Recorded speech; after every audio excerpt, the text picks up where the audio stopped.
जनता party ने एक बार फिर जम्मू के अवाम के साथ विश्वासघात किया। बार बार ये कहा जाता रहा कि 24 सीटें जो पीओजेके के लिए रिजर्व रखी गई हैं उसमें से 8 सीटें जम्मू को मिलेंगी, उनको डिफ्रीज किया जाएगा। 2014 में जो इनका विजन डॉक्यूमेंट रिलीज हुआ उसमें इस बात का जिक्र किया गया था।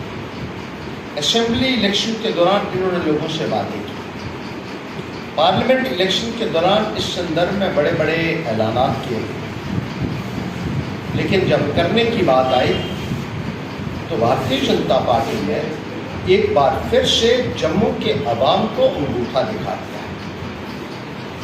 डिलिमिटेशन कमीशन के समक्ष पेश होकर भारतीय जनता पार्टी के लोग ये मांग करते हैं कि 24 सीटों में से 8 सीटें जम्मू प्रांत को दी जाए उन लोगों के लिए जो वहां से माइग्रेट करते हैं। बड़ी हैरानगी की बात है कि भारतीय जनता पार्टी के नेताओं को कायदा और कानून की जानकारी ही नहीं है, या फिर वो लोगों को मूर्ख बनाने की उन्होंने एक बार फिर से कोशिश की। सीटों को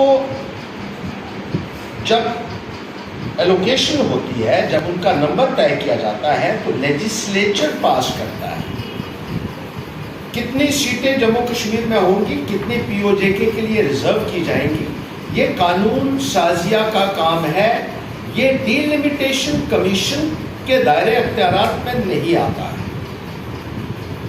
ना ही जम्मू कश्मीर के लेजिस्लेचर में इस संदर्भ में कोई भी कानून पेश करने की भारतीय जनता पार्टी द्वारा कोशिश हुई, और ना ही जेएंडके रीऑर्गेनाइजेशन बिल जब पार्लियामेंट में बीजेपी ने पेश किया तो उसमें कोई इस संदर्भ में कोई भी प्रपोजल रखा गया, जिसकी वजह से जेएंडके रीऑर्गेनाइजेशन एक्ट जो पार्लियामेंट में पास हुआ उसमें साफ वाजिया किया गया था कि 90 सीटें जम्मू कश्मीर को मिलेंगी और 24 सीटें रिजर्व रहेंगी। भारतीय जनता पार्टी ने न केवल लेजिस्लेचर में अपनी जिम्मेदारी अदा करने में जो है कोताही की, पार्लियामेंट में भी वो मुद्दा नहीं उठाया।